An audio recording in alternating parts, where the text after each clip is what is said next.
Dans la nature, excepté quelques plantes, certains animaux et les Schtroumpfs, le bleu est une couleur assez rare. Dans le langage des fleurs, les fleurs bleues expriment des sentiments rares et délicats, la fidélité, la pureté. Les fleurs bleues, c'est une référence à un amour dévoué et pur.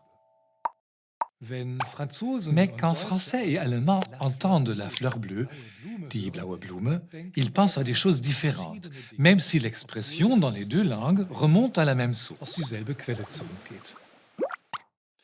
Cette source, c'est die blaue Blume der Romantik, la fleur bleue du romantisme, motif central du roman Henri d'Ofterdingen, du poète allemand romantique de la fin du XVIIIe siècle, Novalis. Cette fleur n'existe que dans les rêves. Et quand on essaie de s'approcher d'elle, elle disparaît après avoir pris l'apparence d'une fille d'une grande beauté pure. La fleur bleue représente donc un idéal inaccessible. C'est ce sens-là auquel on pense en Allemagne. Mais il faut le dire, c'est un sens assez littéraire, plus très répandu, même si die blaue Blume est devenue l'image même du romantisme dans les arts.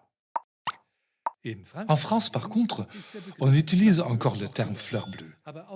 Mais attention, il n'exprime plus la nostalgie, ni la pureté, il a pris un tour ironique, voire moqueur. La fleur bleue, c'est la sentimentalité.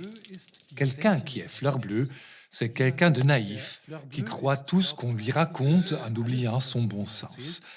En allemand, on trouve une expression assez proche, blauäugig sein, avoir des yeux bleus, qui exprime la même naïveté.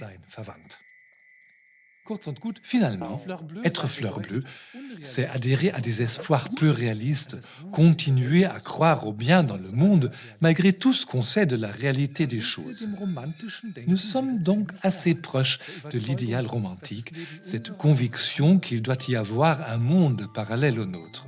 La fleur bleue, cet idéal auquel on aspire sans jamais l'atteindre.